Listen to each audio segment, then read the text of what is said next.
was in tune when I bought it. Yeah.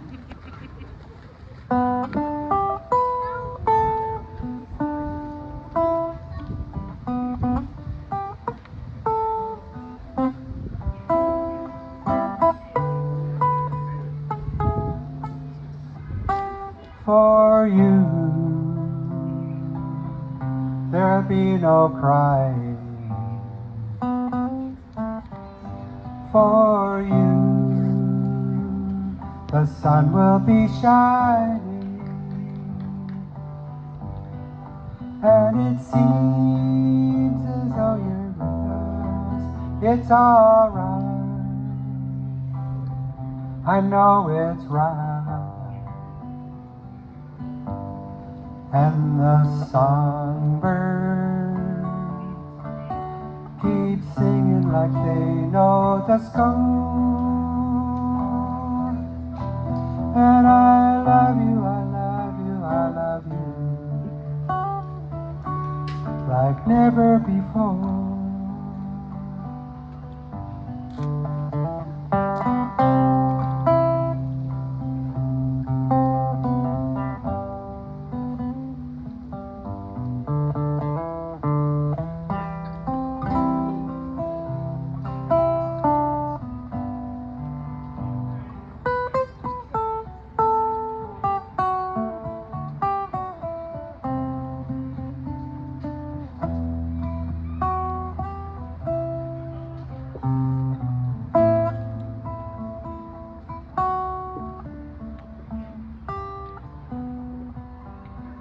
To you, I'd give the whole world. To you, I'd never grow cold. And it seems as if you're near us. It's alright, I know it's right. And the songbirds keep singing like they know the score. And I love you, I love you, I love you like never before. Like never before. Like never before. Thank you, thank you.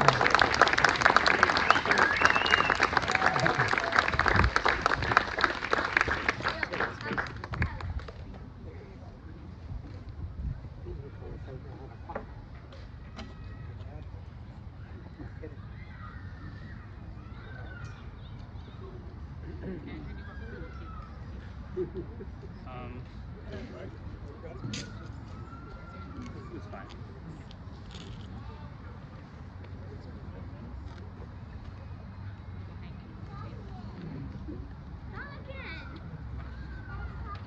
Okay, let's find my place. Wow. Bear with me. You know, this is a tough thing to do, but I'm, honored to be able to say something here today. Seeing so many people from our lives just in one place, I say thank you for coming. And, this isn't a sad day. This is a day to honor our dad. And, thanks for coming. We have people from different countries, different provinces. People are really committed and are showing their love. And thank you. So as you all know, there's a cash bar inside, washrooms are inside. We got a sunny day, and let's have a party for Marty. So we're lucky enough to have a few people say something from different parts of his life. In total, there's 5 of us, and we just want to share a story and a memory and a theme to my dad's life, and we're just proud to do it. So Martin, Marty, Dad, Opa, husband, brother, uncle, coworker, friend, coach, and of course, bandmate. You know, no matter the setting, if it's work or home, friendship, he was the same. You know, he was always there to help, always there to listen, and always there to laugh. If you ask anybody here, they'll say the same thing. You know, the nicest man. He was always welcoming. I would say most of you come to a family dinner at our house, and you know, there was always room for one more. You know, whether it's the 8th or the 24th or whatever it was, you know, we could always squeeze him in. And he taught us the importance of getting together. You know, there was always a toast. The toast could be the most beautiful message, and the other times, we're glad we had a drink in our hand. And then I think I learned the art of the toast from him, and you know, you can decide which one is me. You know, one night we had a big dinner party at our house, and you know, it might have been my birthday, and we told my parents that we were expecting a baby. And it was such a nice moment. You know, it was just intimate, and I said, Dad, you cannot tell anyone. And yeah. And so he gets to the toast, and he's so proud of us, and you know, he's so happy for us, and he can't wait to toast to reproduction.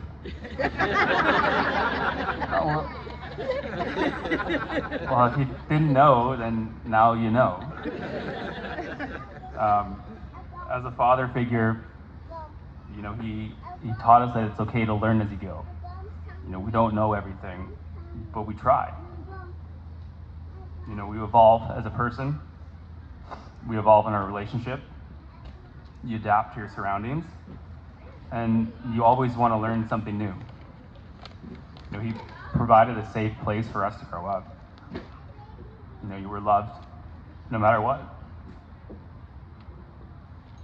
and always supported for your passions. You know, he put in the time to coach us, no matter the team, no matter how bad we were. You know, we lost every game for 3 years, I think, at one point, you know. It was endless joy, always, on the field or on the diamond. You know, he loved to be there for us. He taught us the lesson of incentives. You know, if we made it through the whole game without complaining, we would always get bubble gum. So it was pretty straightforward. You know, Danielle had the idea, you know, when he was in the hospital, to ask him a few questions. You know, about things for later in life, things that, you know, we'd want to know later. And so one of them, she asked him about advice for being a dad. And so he said, don't smoke, watch your alcohol, be a strong role model that encompasses love and compassion, sorry. He said, pass that on. Without love, you're in trouble. It's the only answer, and everything else falls into place. And you know, that really hits home for me and for who my dad was to us. And you know, I think that's a really strong advice. So I'll take that to heart. He always loved times together, whether it was just us, just family, or just friends. It could be camping, going to the Canadiens game, sitting on the patio, or listening to music. It was quiet and uninterrupted, and we loved it. It reminds me of the time we went to Tofino when I was quite little, and it was bonding time for the two of us. We had fun on the ferry, drive to the campsite. It was always an event setting up the tent. You know, there was duct tape, and you had to run it took a while. We had the perfect spot, perfect site, it had it all, and then torrential rain started in the middle of the night. So as a young one does, I had all 15 of my stuffies. I woke up to the river flowing through the tent, and all 15 of the stuffies were floating. So we rushed to the car, it stayed dry. The morning, went to the laundromat, It made the best of it, but I'll always remember multiple dryers rotating stuffies. He liked to laugh his way through life's problems. It was humility and accountability. He'd tell you that he put the 10 in the wrong place. We all knew it. But, as an OPA, he really showed up. And with kids, it's a blank slate. It's the ability to start a relationship how you want, with kindness and love. Kids are a place to begin and give your true self. They're fully trusting, and they'll soak up the love, and they'll give it right back. He was always there at a moment's notice. Drop off, pick up, stuck at work. I love when he would text me and say, "Can Leo come and play today?" He offered to take Leo to daycare in the mornings to give Danielle a break, or to pick him up from daycare when I was late at work, but it was because he wanted to be with her. So we asked him, what was your favorite memory of Leo? And he said, just every moment. No matter how bad your day is, when he walks in the door, he changes it. So, what characteristics do you love the most about Leo? He said, I love exploring with him. He's a sponge, and I love helping him learn. Just be patient and learn with him. It's as simple as turning the bottle cap, watching him take the lead. I'm just behind him, following and helping him, but always let him lead the way. I know he recognizes that I'm there to support and guide and give him calm and peace, and allow him to discover things on his own terms. Don't rush him, give him your time, and let him have control. Give him little wins when you can, and I hope he doesn't always know he can get his way. But if he does, and has love and compassion, he'll be a force.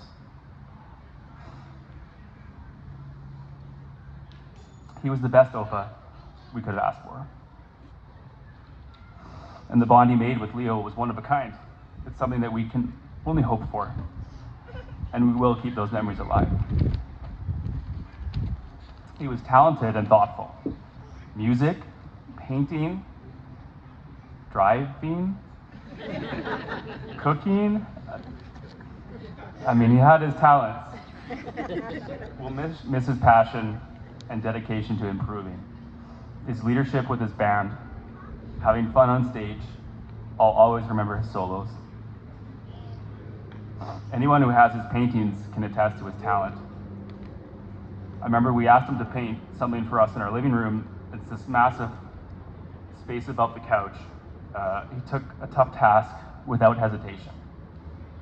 It may be one of my favorites. It's called Another Day on the Beach. He was so proud when it was ready.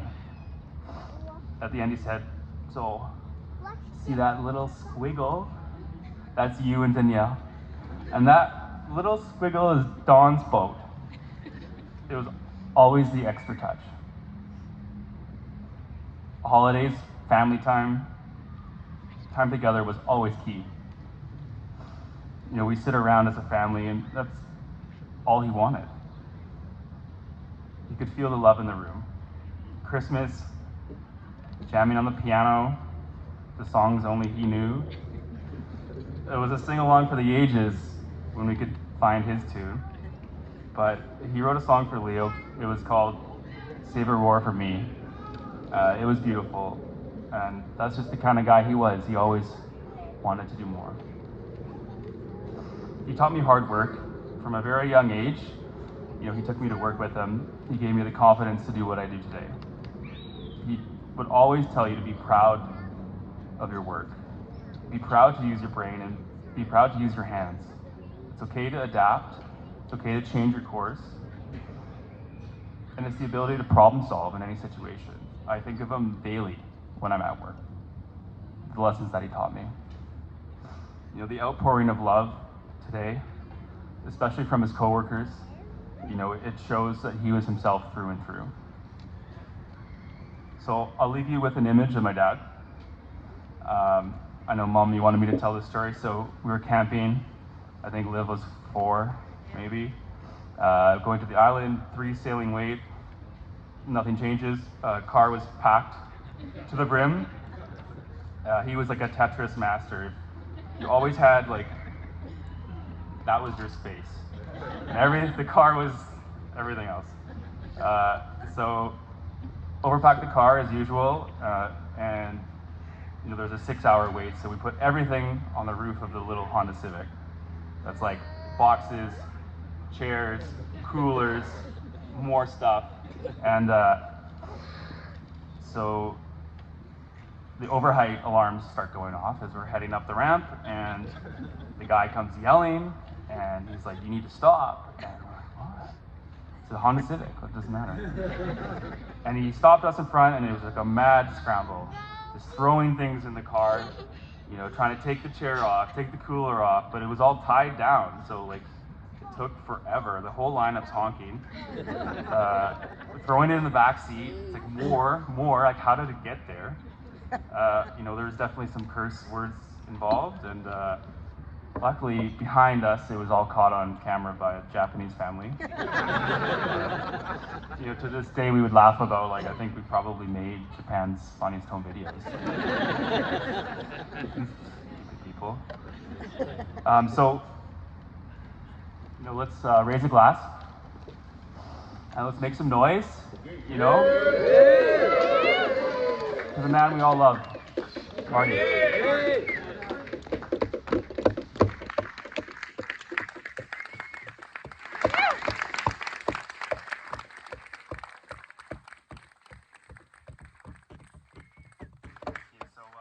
To have a few people share their thoughts on our Martin. So Gerald, where are you? Right here. Next up we have Uncle Gerald, my dad's big brother, who shared a lifetime of memories with him. And he'll speak on behalf of the Ruygrok family. So Gerald, come on up.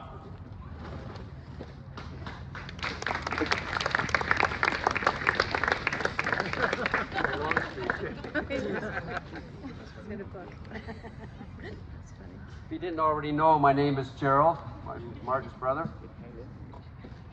People call me Jerry.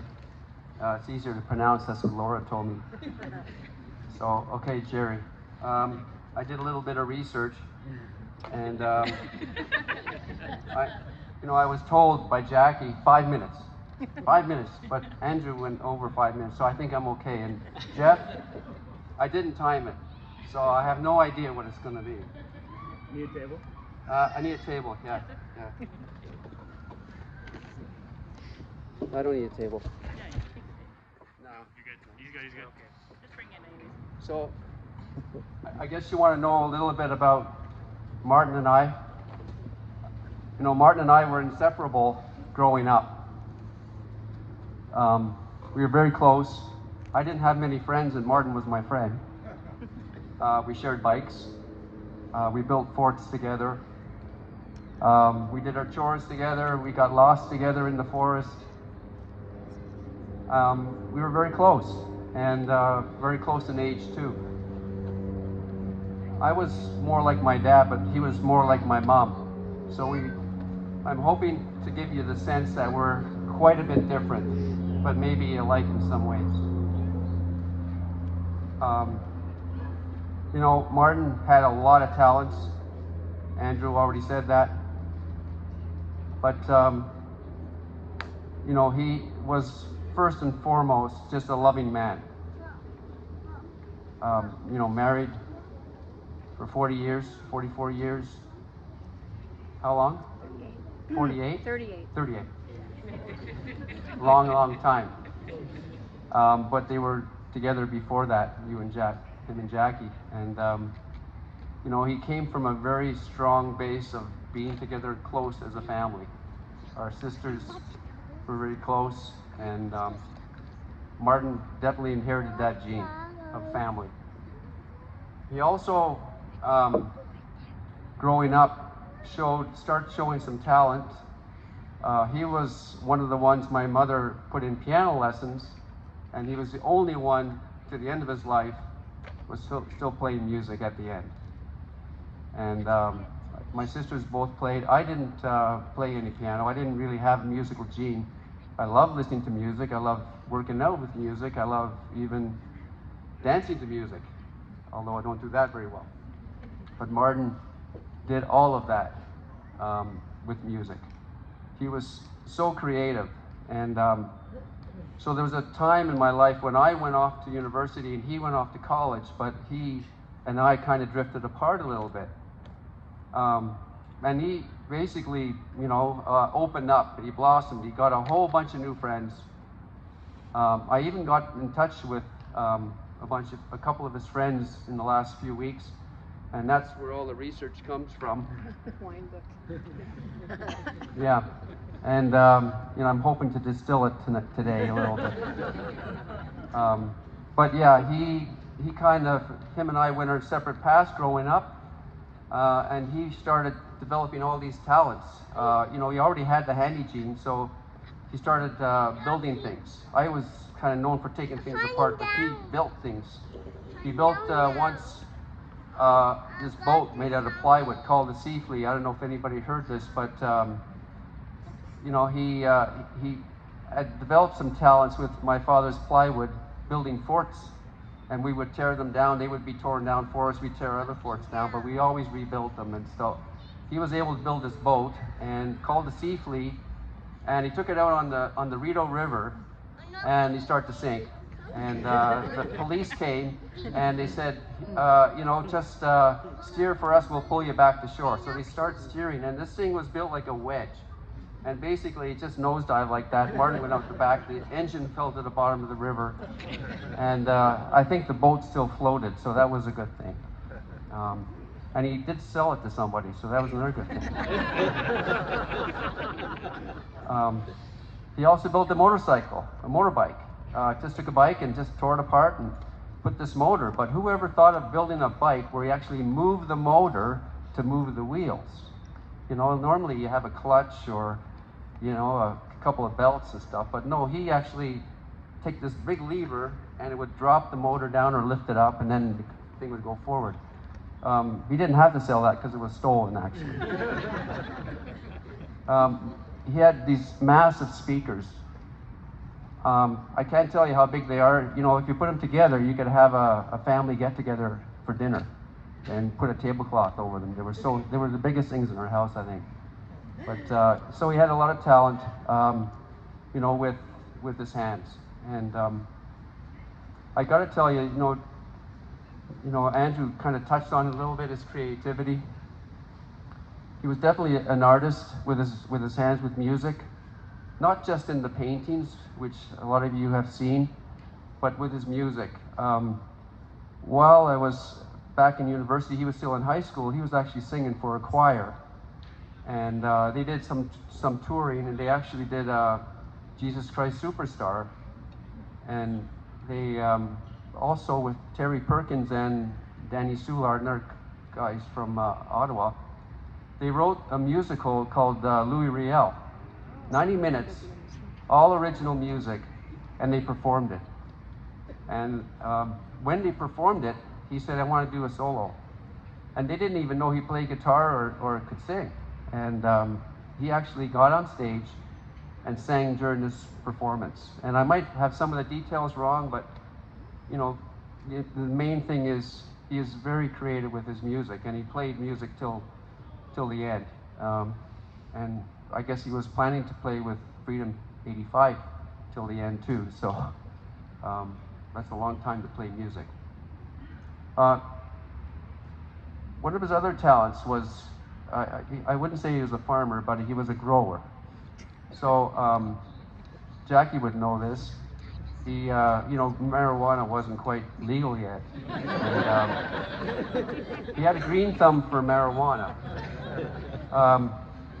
You know, first he tried growing plants in my then girlfriend's father's garage. He was actually dating Diane's, my wife's sister at the time, and she thought it was okay. But anyway, Diane says, put her foot down and told him, get rid of the plants. So anyway, he started growing them in the drawer of his dresser. Now he took all the clothes out, filled it with dirt. Probably, I think he was smart enough to put a plastic liner on, and had all these plants in, and he had 100 plants growing in there with a light. I didn't even know this until I saw him. I heard this in the last week before Martin died. He told me this, right? And I heard it actually from Terry Perkins, a friend of his. Anyway, the idea was, what do you do with these 100 plants? And so they had to go to somebody's cottage, Chris Chadsey, and they got all these plants. They were trying to bring it to the roof of this cottage, and of course they lost half the plants, and then they went away after the weekend after a lot of drinking, and they came back I think the next weekend, and of course all the plants had died, right? So he was a grower. He was also a brewer. He brewed his own beer. I did it once, and then I think all the equipment turned kind of green, and then that was it, right? Many talents.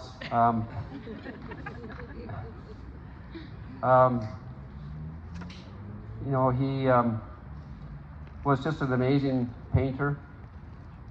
He asked me, I'm going to paint you something, what would you like? So he did a painting for me. It's actually online. You know, everything that he did was original. It showed to me he had a lot of emotion built up in those paintings. He wore his emotions on his sleeve, and that was Martin, and he wasn't afraid to share his talents with everybody. And I think that's where he differed from me.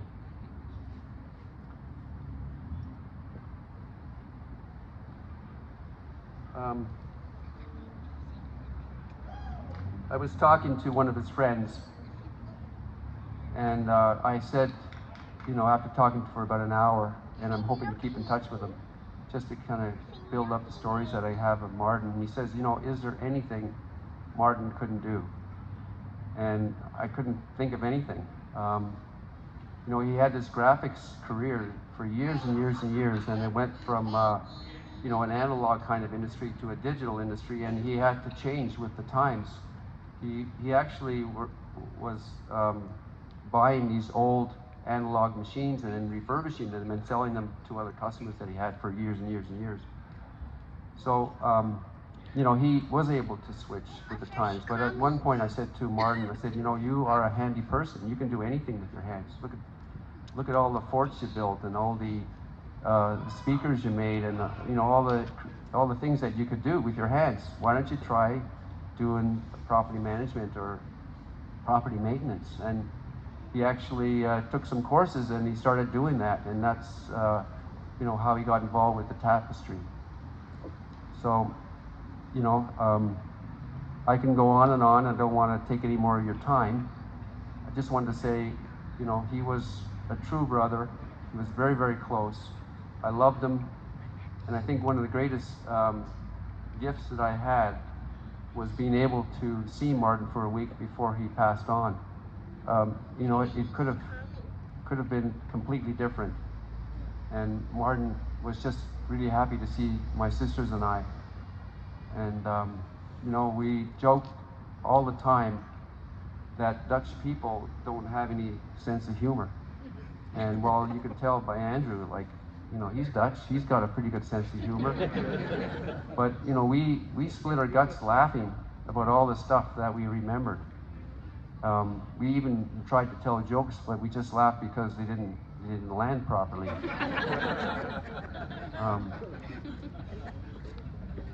So yeah, I challenge anybody to that statement.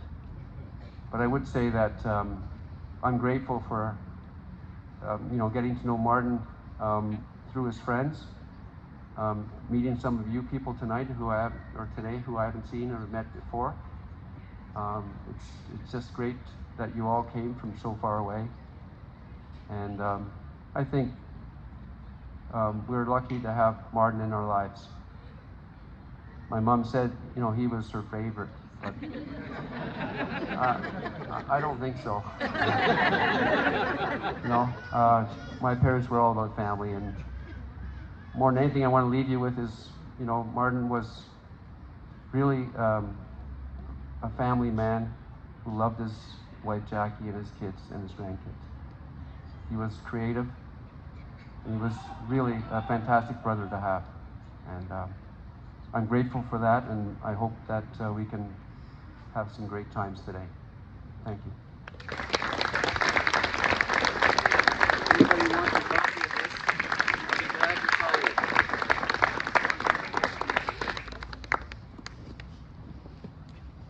Thank you, Gerald. I mean, early stories are just so good. You know, I couldn't agree more with what you said there, Gerald. Okay, next. You want the book? Oh, James maybe wants it, I think. Our Uncle Warren, so part of our Vancouver family, longtime friend, godfather to live, just, he's our Uncle Horn, as Leo says. So here we are with Warren.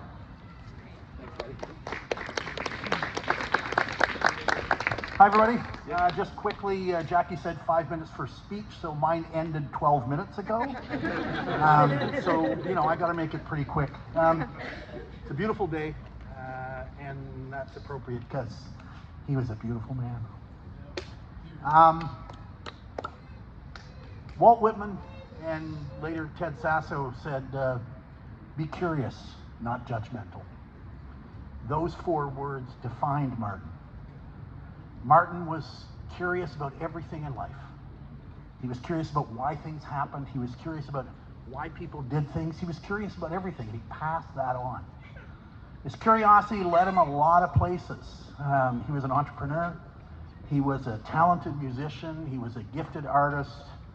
He was an enthusiastic handyman. But most of all, he was a fantastic friend and a sensational husband and father.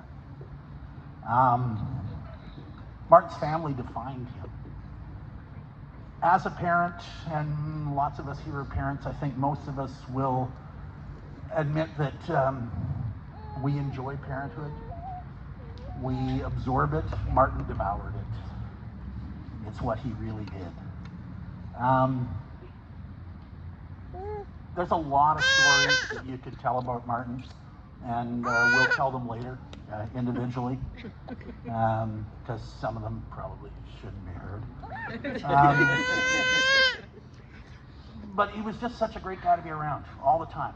Just a genuine, and he just loved. I was very fortunate to have 44 years with Martin. And I feel sorry for those that didn't. My daughter, who's back there,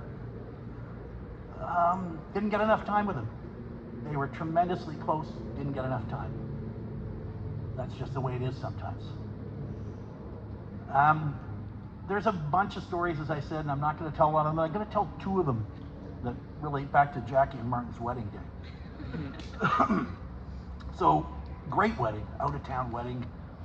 Banff, everybody's out of town, and wedding day rolls around, and Martin discovers that he didn't bring anything but white athletic socks. Which didn't make Jackie happy, but probably really didn't surprise her that much. And there we were in Banff. I don't know why we didn't just go to a store and pick up another pair of socks, but regardless, the way it ended up was Martin in white athletic socks with his suit and tie and wedding and all of that stuff. And many of the men that were there dashed up to our rooms and put on white socks to support him. It was the 80s. We all had white socks. That's just the way it is.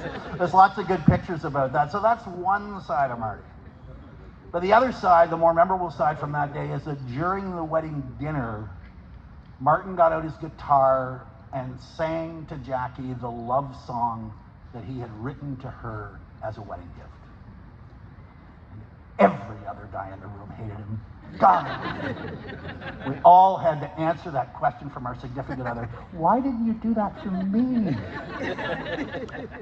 I don't remember what I answered, but what I should have said was just, well, I'm not Martin Ruygrok.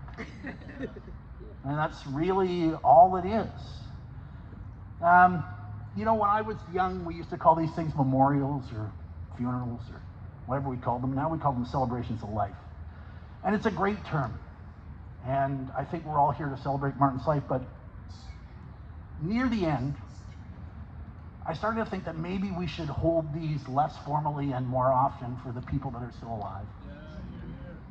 You know, let's celebrate the lives of the people that we love and who love us, and let's do it more often. And Martin would have really liked that. Thanks very much.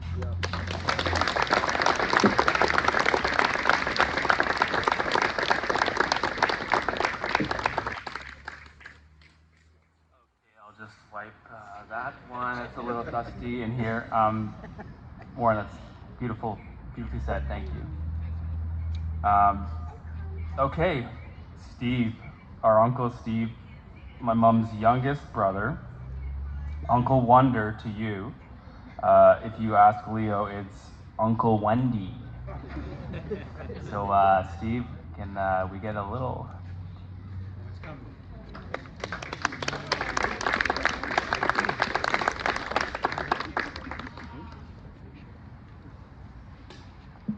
You are so much taller than me. Here, I can figure it out. I'll put it back up. I'll just go like this and dance. No.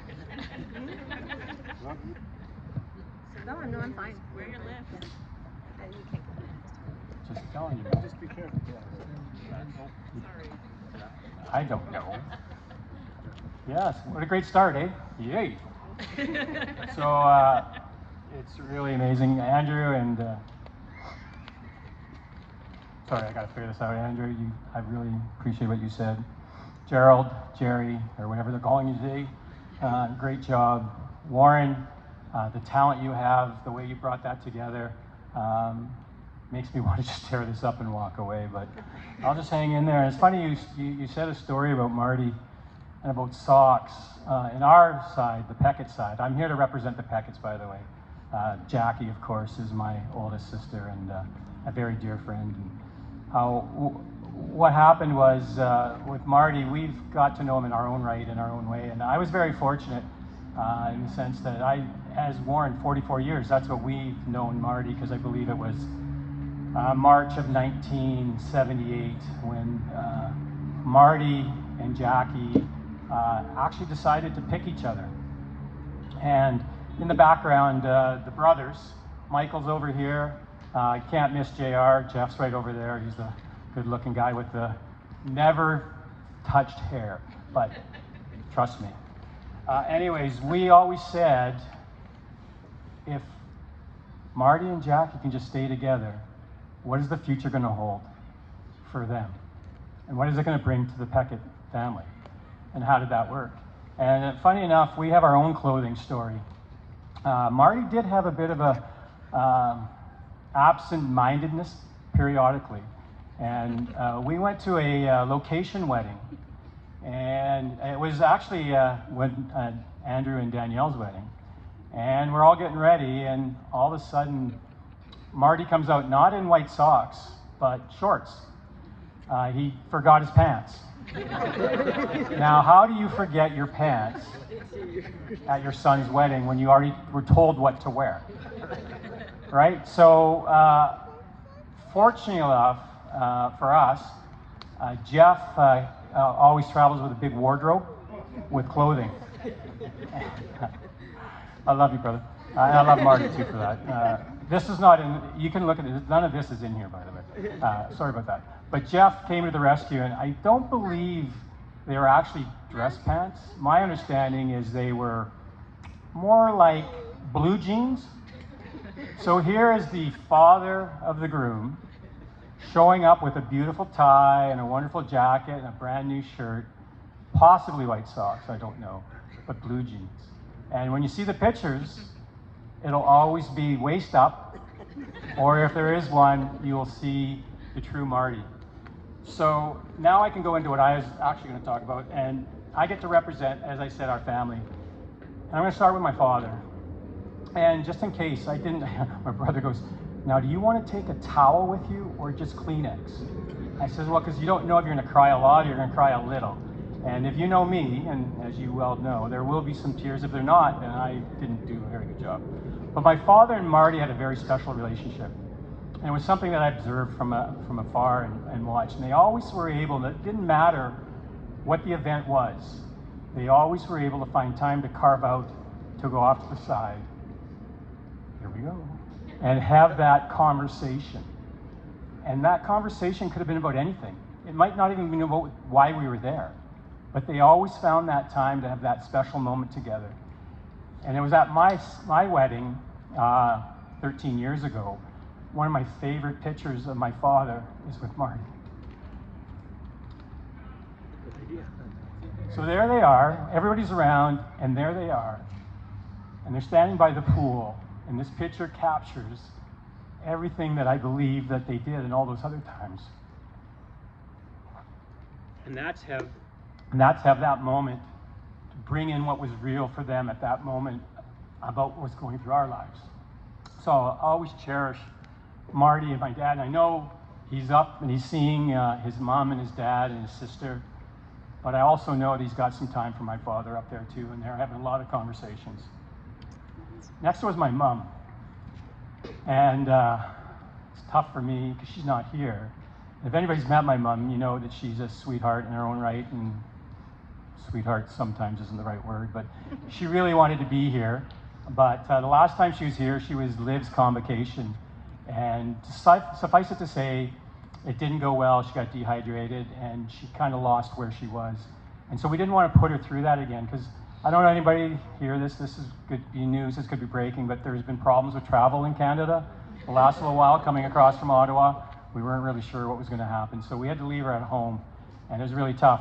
But when I asked my mom, what did she think of Marty?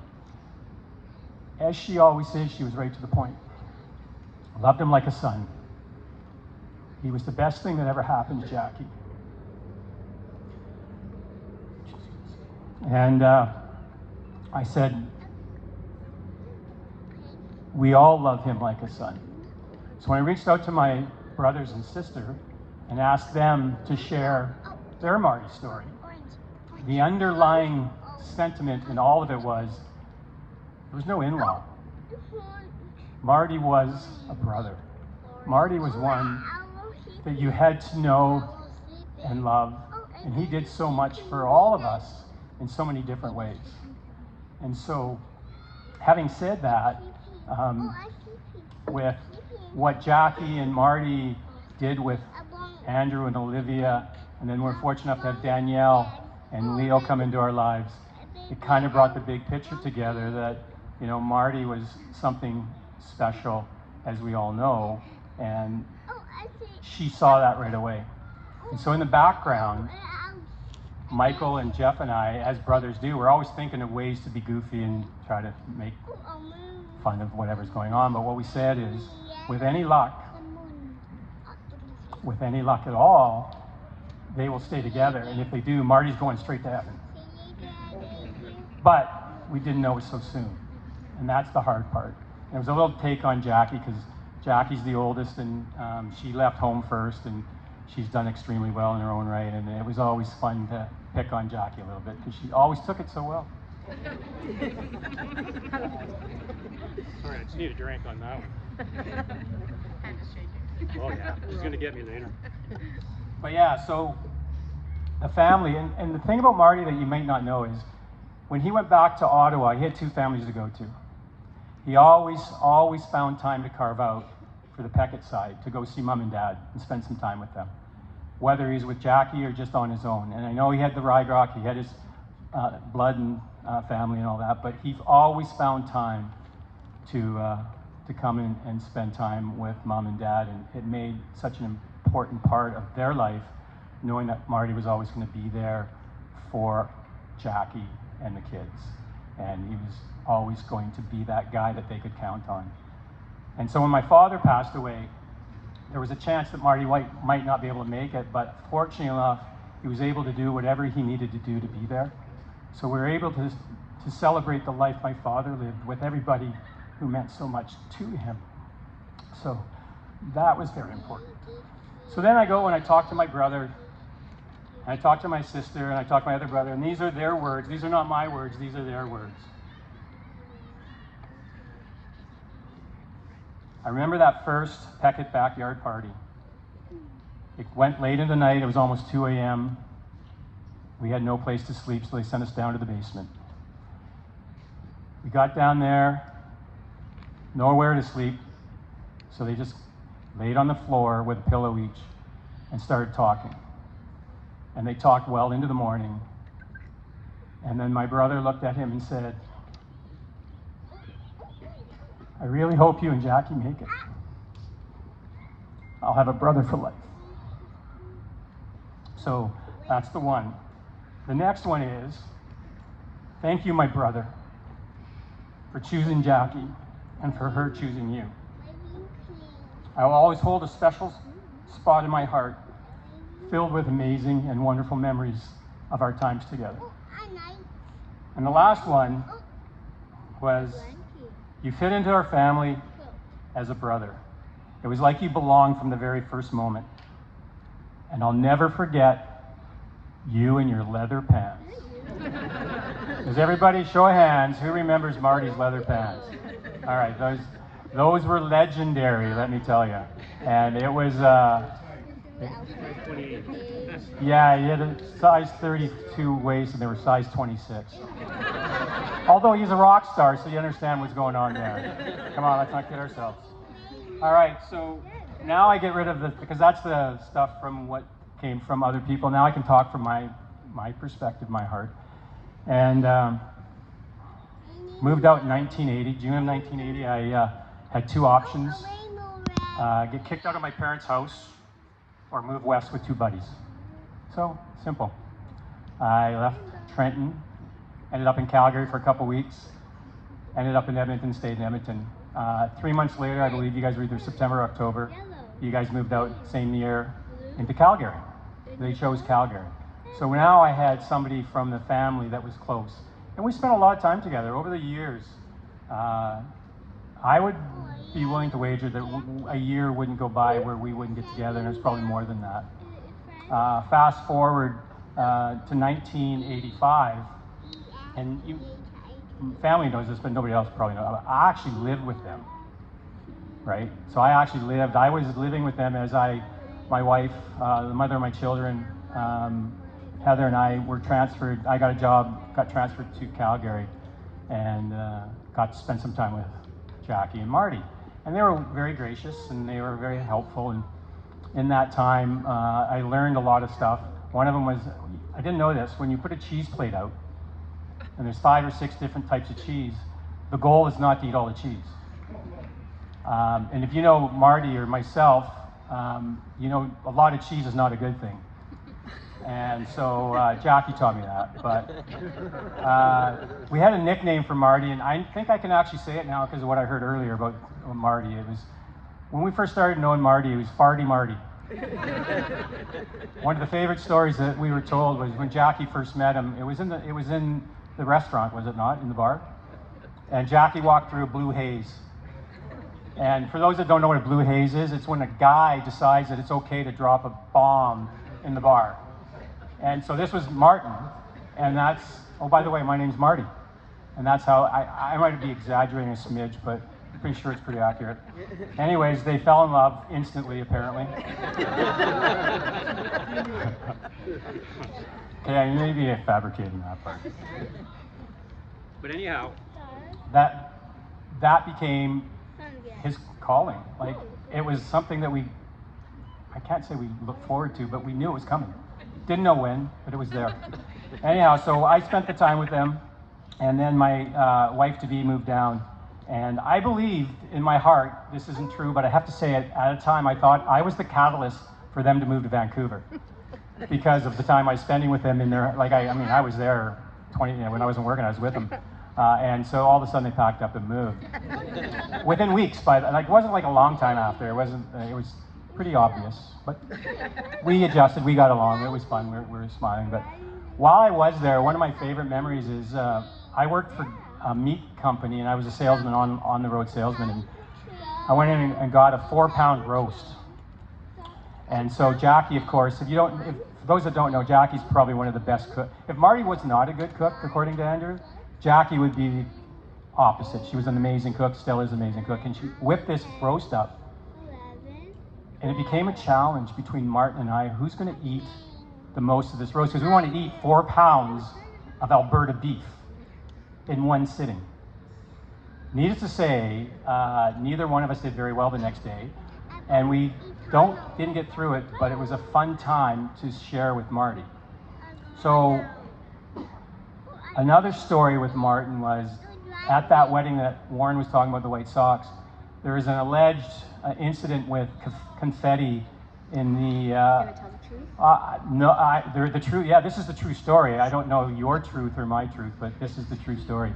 Somehow, somebody got a hold of several of those confetti packages. I don't know if you do the bride, you throw them at the bride or whatever. It wasn't really the bride, unless the bride was his car. And so what happened is people got his keys, got into his car, and put it into the where the fan. You hit the fan button and it blows it back out. What would that be called? Vents? Vents. Okay, so it couldn't have been me because I didn't even know the name of it, right? And so, anyways, for years, and this is not a stretch. For years, Marty, when he would see me, goes, I can't tell you what he'd say, but essentially for years, he thought he got rid of it all, and then he'd be driving along and throw it on, and sure enough, some confetti would come out. And this is a true. So yes, I believe Jeff did it. Jeff, you're my guy. Sorry. I'd say Mike, but he wouldn't do it. Anyhow, so that was then, and then the last story about Banff, we were skiing one day, and this is where Marty saved our lives. And this is a true story, and this is another reason why I love him so much, is we were leaving the hill, and has anybody been to Banff, Alberta? Okay, does anybody remember elk? Everybody knows what an elk, you know what a cow is out here, but an elk? Okay, so this elk wasn't just an elk, it was a herd of elk. And we're on doing 60 kilometers on this road, and we're just chatting away, and next thing you know, steering wheel goes this way, steering goes this way, goes back this way, goes back this way. I look, and there's elk in the ditch here, there's an elk on the middle of the road, and somehow Marty maneuvered through all of that and saved our lives. And I thanked him a lot that day, and I really believe that if it was me driving, there would have not been an Andrew, there would have not been I probably would have hit an elk and it would have been the end, but Marty was an amazing guy on so many levels. And I heard about the painting, and Marty had a show, right? When was that? 2007? Does that sound right? Anyways, it was really cool because we went online looking at some of the pictures because we're very fortunate. Marty was very generous. He did provide us with some pictures and beautiful paintings. And so I went in and I started looking at the value of these paintings. And I texted Marty and I said, Marty, I can't believe it. Our net worth just went up by 13 grand. It was that kind of day, right? So anyhow, as a Peckett, we have a tendency to talk a lot. So I'm going to just try to pull it back in, pull the reins. But there are two nieces and 2 nephews that we have, Jeff's kids, and they wanted to let Marty know and everybody know how much he meant to them. And the story was Jordan's on a plane, correct, going to London? She couldn't be here, and then Johnny's been at 5 weddings in the last little while and has no days, so he couldn't be, but he's here in spirit. But Jordan just wanted to make sure that everybody knew how much Marty meant to her and how he inspired her to do whatever it is that was going to make her happy, which Marty did his entire life. He did what made him happy. And Johnny, one of my favorite stories, that goes back to that wedding out in Hope, BC. We all had hope. And Johnny and Marty jamming together with the guitars and just ripping it up. Neil Young. And it was something to behold that I'll never forget. And my own kids, Christopher and Steph, well, we have a special relationship with the Ruygroks.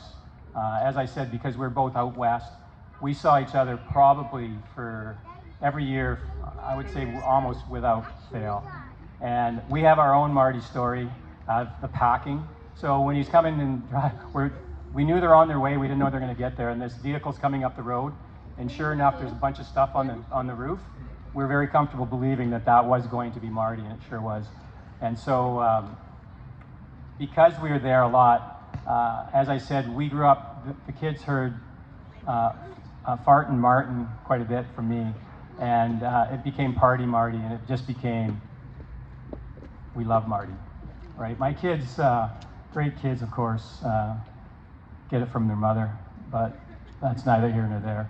But at the end of the day, everybody that knows Marty, everybody that's been involved with Marty or has touched Marty or Marty touched them, your life is enriched. You are a better person today for knowing Marty than had you not known Marty.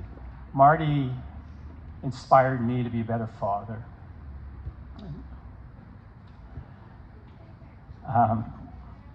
When he was on his very last few days, we were told that if you have something to say, you wanted to, I think Andrew would read it for us. And so we all were able to reach out in our own way and share our thoughts. And all I can tell you is 44 years is not enough, but the memories will be there forever. And Marty, I love you, and you are my brother, even if you're from a different mother. And Jackie, I love you too. And thank you for allowing me to be part of this.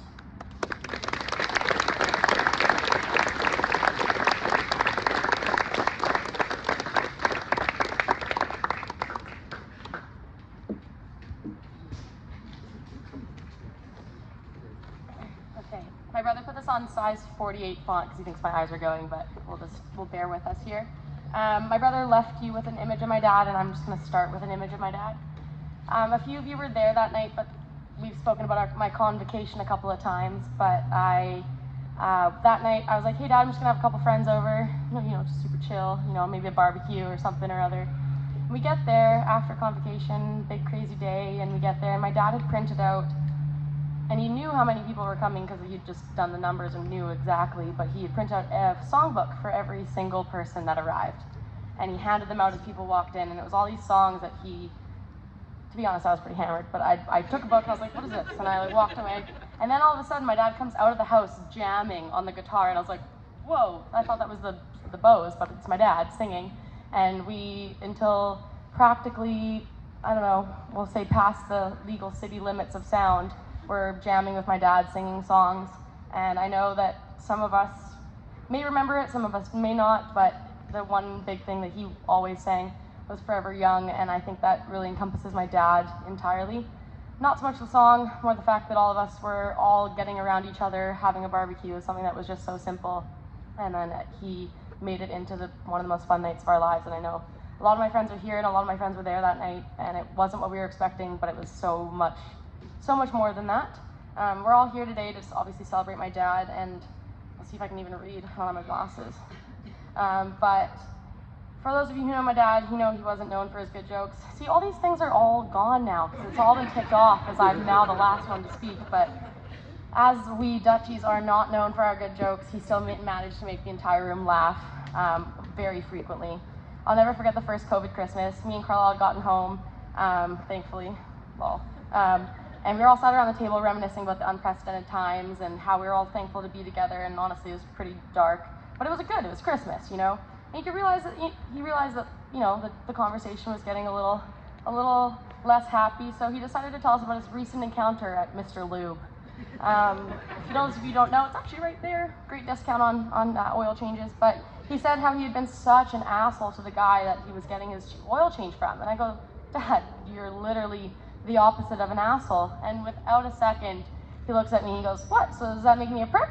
And that encompasses so much. My dad's funny, but he's not that funny, and all of us were belly laughing. To this day, we still laugh about it, and every time he thinks that he's not funny, I'm looking at him, I'm like, well, you're still not a prick, so that's funny.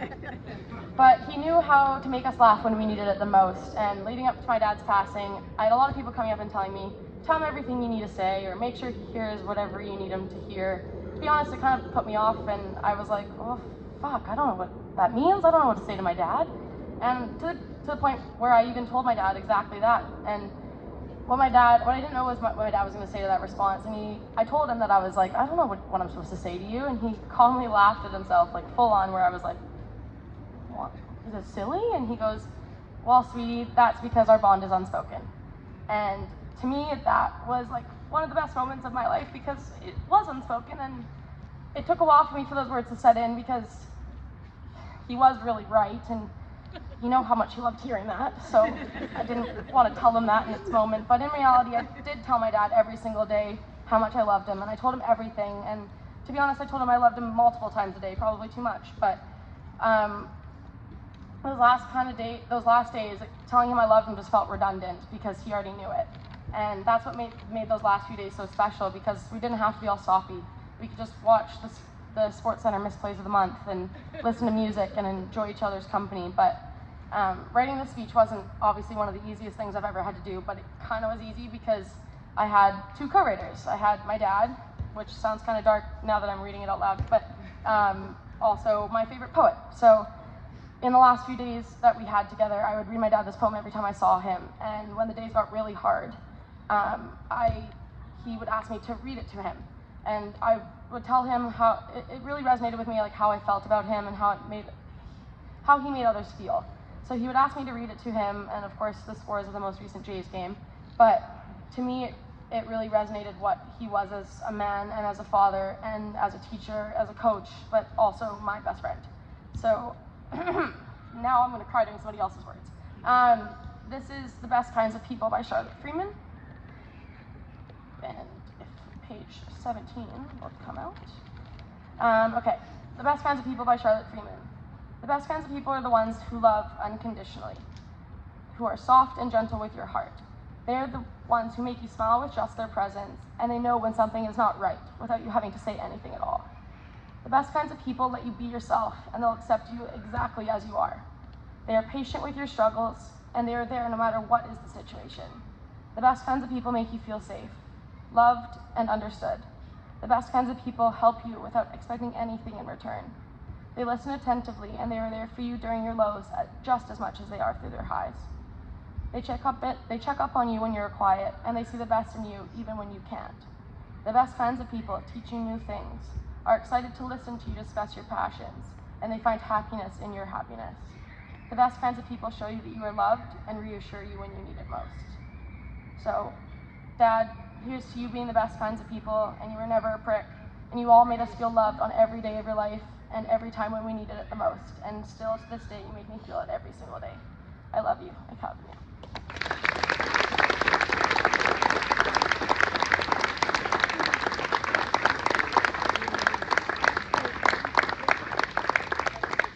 I got excited and I ran away. So I'm a little shorter. I just want to say thank you to everyone who's shown the love today and for being here, for coming down the street, across the city, or across the country, or from another country. Thank you so much for being here, and now it's time for Marty's party.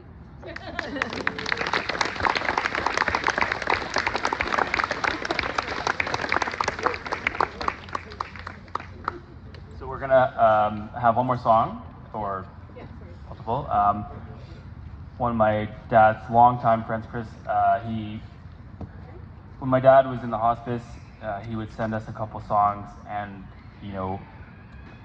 my dad just melted, and they were so heartfelt, and it was really a special thing to be able to play to him, and it really meant a lot to us. So I want to thank you for that, and when you offered to sing us another song today, we were honored. So without further ado.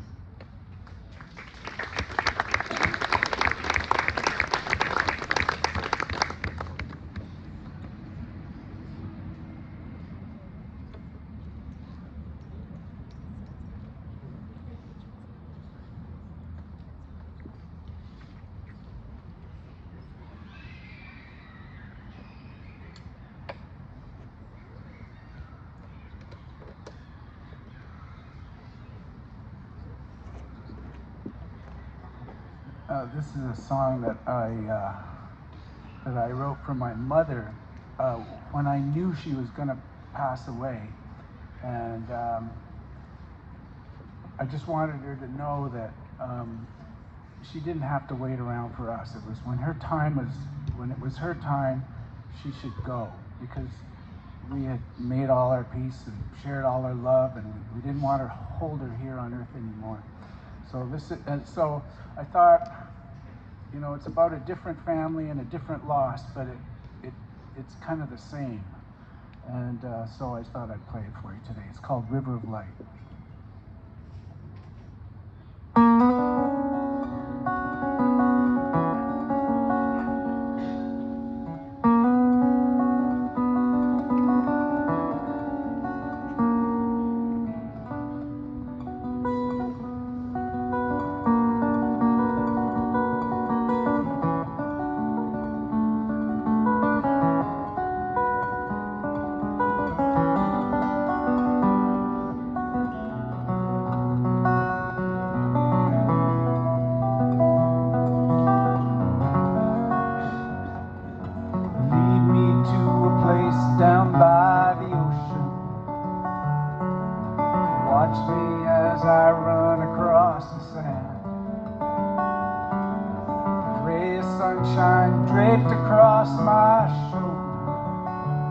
see the boy and you see the man, and I feel the cold salt water for the first time. Memory laughing at my shore.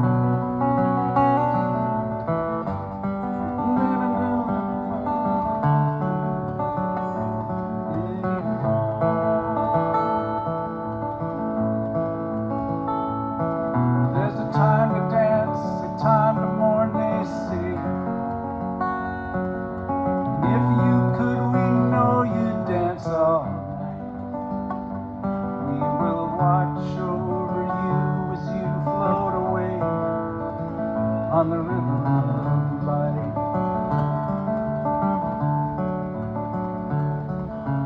Driving under stars to New York City,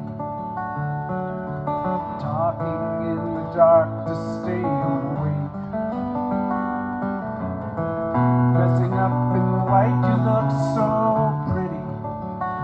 Is there a way this could be some mistake? Waterfalls spilling off the cliffside,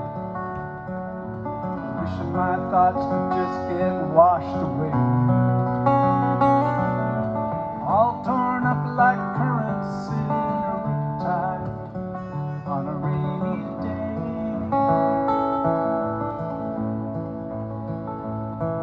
There's a time to dance, a time to mourn, they say. And if you could, we know you'd dance all night. We'll watch over you as you float away on the river of light.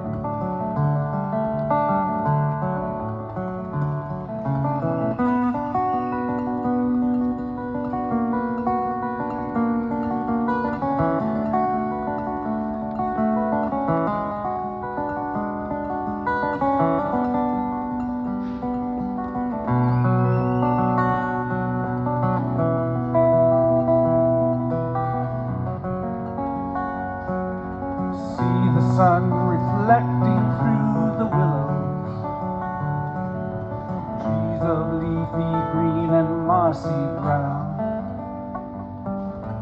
Feel the heat surround us like a pillow. You can lay your head right down, and the boatman says it's time to weigh the anchor. And he bids us all a safe on goodbye. We hope and pray that you will find your answers on the other side. There's a time to dance, a time to mourn, they say. And if you could, we know you'd dance all night. We will watch over you as you float away on the river of light.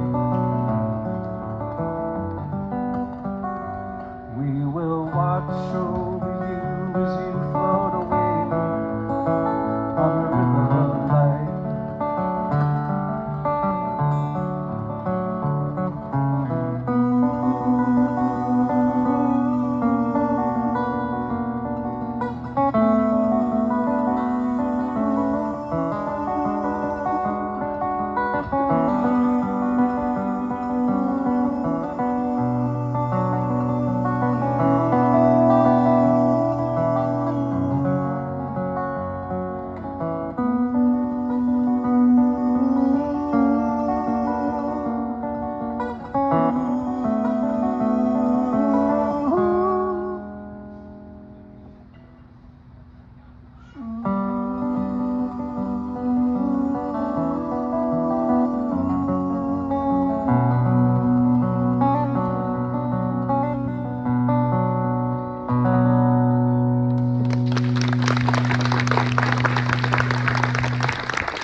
Okay, I mean, wow, that was beautiful. So that's all we got for formal celebration. So, you know, we're here, we have the place, bars inside, and let's all grab a drink and let's just talk about Dad and let's celebrate. So thanks all for coming. You know, we love you all and we know that you loved him. I think he'd be proud.